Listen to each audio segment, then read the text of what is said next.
প্রশ্ন ফাঁস কাণ্ডের প্রতিবাদে শুক্রবার কলকাতা রাস্তায় নেমেছিল একাধিক বামপন্থী ছাত্র সংগঠন। মিছিলে যোগ দেন অভিনেত্রী শ্রীলেখা মিত্র। সেখানেই প্রধানমন্ত্রী নরেন্দ্র মোদীর একটি বিতর্কিত ছবি ব্যবহারের অভিযোগ ওঠে তার বিরুদ্ধে। আর এ নিয়ে আরও বিপাকে পড়লেন তিনি। রাজ্য জুড়ে আরও একাধিক থানায় তার নামে দায়ের হলো অভিযোগ। এবার অভিযোগ দায়ের হলো ঠাকুরপুকুর, পশ্চিম মেদিনীপুরের কোতোয়ালি, মালদার বামনগোলা ও ইংরেজ বাজার, পুরুলিয়া সদর, হুগলির গোঘাট ও মুর্শিদাবাদের বহরমপুর থানায়। পরশু যে ধরনের ঘটনা ঘটেছে তা দেশদ্রোহিতার সামিল বলে আমরা মনে করি। দেশের প্রধানমন্ত্রী যে ধরনের ছবি এরা প্রকাশ্যে নিয়ে এসছেন, অবিলম্বে শ্রীলেখা মিত্রদের গ্রেপ্তার করা উচিত। চশমা ছাড়া গেছিলাম সানগ্লাস পরে, মোদিজির এরকম একটা ছবি, ওটা দেখে মজা লেগেছে। ওই কতগুলো ছেলে যাচ্ছিল, তারা প্রতিবাদে তারা পোস্টার দিয়ে করেছে, ছবি তুলতে এসেছিল, পোস্টারটা হাতে নিয়ে ছবি তুলেছে। আর দেখিও নি পোস্টারটাকে ঘুরিয়ে, সময় ছিল না কারণ পুলিশের লাঠিচার্জ হচ্ছিল। তারপরে শুনছি আমার নামে অনেক কিছু হচ্ছে। রবিবারই আনন্দপুর থানায় অভিনেত্রী শ্রীলেখা মিত্রর বিরুদ্ধে এফআইআর করেন বিজেপি নেত্রী কেয়া ঘোষ। পাশাপাশি বিধাননগর সাইবার ক্রাইম থানাতেও অভিনেত্রীর বিরুদ্ধে অভিযোগ দায়ের হয়। এদিন ঠাকুরপুকুর থানায় শ্রীলেখা মিত্রর নামে অভিযোগ জানানো হয় গোরক্ষক সেনাকর্মীর তরফে। কোতোয়ালি থানায় অভিযোগ জানালেন মেদিনীপুর শহরের বাসিন্দা কৃতিকা দাস। এদিকে বিজেপি যুব মোর্চার তরফে বামনগোলা থানায় জানানো হয় অভিযোগ। আমরা চাইছি এই অভিনেত্রী শ্রীলেখা মিত্র, যারা ভারতের বিরুদ্ধে কথা বলে, ভারতকে ধ্বংস করতে চায়, এই অভিনেত্রী শ্রীলেখা মিত্র সহ যারা সেই মিছিলে বাম ছাত্র সংগঠনের যারা ছিল, যারা দেশের বিরুদ্ধে কথা বলে, যারা দেশে থেকে কাশ্মীরে আজাদি চায়, তাদের আমরা অবিলম্বে গ্রেপ্তার চাই। রবিবার রাতেই পুরুলিয়া সদর থানায় বিজেপির তরফ থেকে শ্রীলেখা মিত্রর বিরুদ্ধে ব্যবস্থা নেওয়ার দাবি জানানো হয়। বিজেপির গোঘাট 2 নম্বর মণ্ডলের তরফ থেকে গোঘাট থানায় দায়ের হয়েছে অভিযোগ।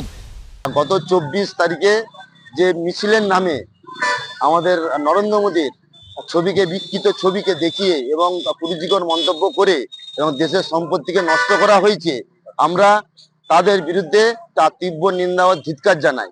এই ধরনের শক্তি যারা চায় আমাদের ভারতবর্ষকে ছোট করতে, আমাদের নরেন্দ্র মোদীকে ছোট করতে, তাই আমরা চাই এদের দৃষ্টান্তমূলক শাস্তি হোক।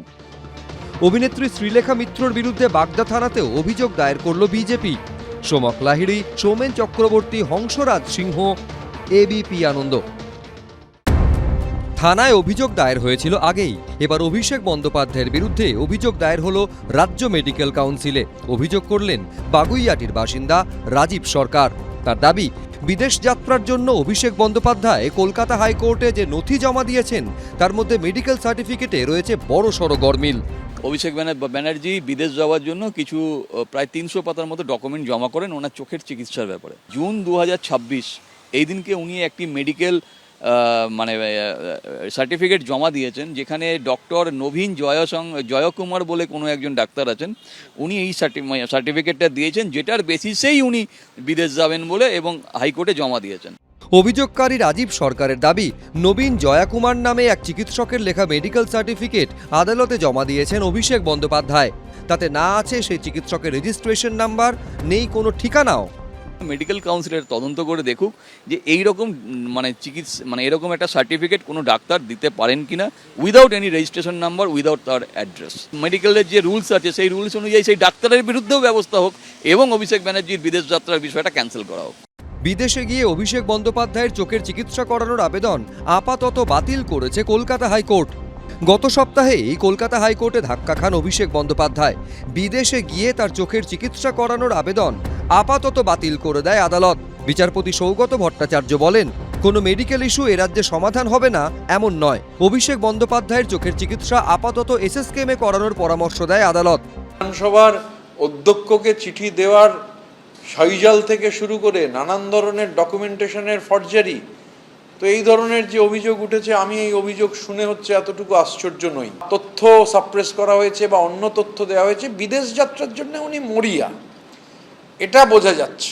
এ নিয়ে কোনো সন্দেহ নেই। এটা বুঝতে বিরাট বিশেষজ্ঞ হওয়ার দরকার নেই, যেন তেন প্রকারণে তিনি বিদেশে চলে যেতে চাইছেন এবং বাংলার অধিকাংশ মানুষের আশঙ্কা হচ্ছে উনি বিদেশে একবার চলে যেতে পারলে, সে চোখের আছিলায় যদি চলে যেতে পারেন, উনি আর এমুখো হবেন না। কে কি জমা দিচ্ছে, সে কোনো একটা উদ্দেশ্যে জমা দিচ্ছে, ফলে এটা নিয়ে কোনো রাজনৈতিক মন্তব্যের জায়গা নেই। যা সম্পর্কে জমা দিয়েছেন তিনি যথাযথভাবে যদি প্রয়োজন মনে করেন তিনি তার উত্তর দিয়ে দেবেন।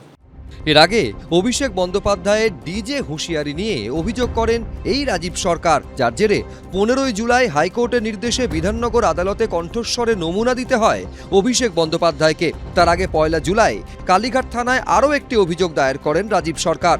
ডায়মন্ড হারবারের তৃণমূল সাংসদের নিরাপত্তা বলয়ের এই ছবিকে হাতিয়ার করেই থানায় অভিযোগ করেন তিনি, যেখানে দেখা গেছে গাড়ির ভেতরে রয়েছেন অভিষেক বন্দ্যোপাধ্যায় আর বাইরে ফুটবোর্ডে দাঁড়িয়ে তার নিরাপত্তারক্ষীরা। গত 24শে জুলাই আমতলার অফিসে বুলডোজার কাণ্ডে অভিষেক বন্দ্যোপাধ্যায়ের করা অভিযোগের প্রেক্ষিতে ডায়মন্ড হারবারের সাংসদের বিরুদ্ধে উস্কানিমূলক মন্তব্যের অভিযোগে দায়ের করা হয় নতুন মামলা।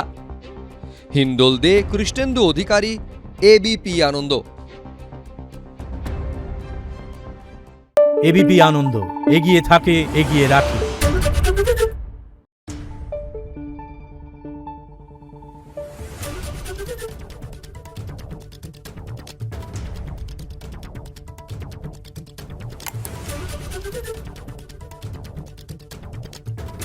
Thank you.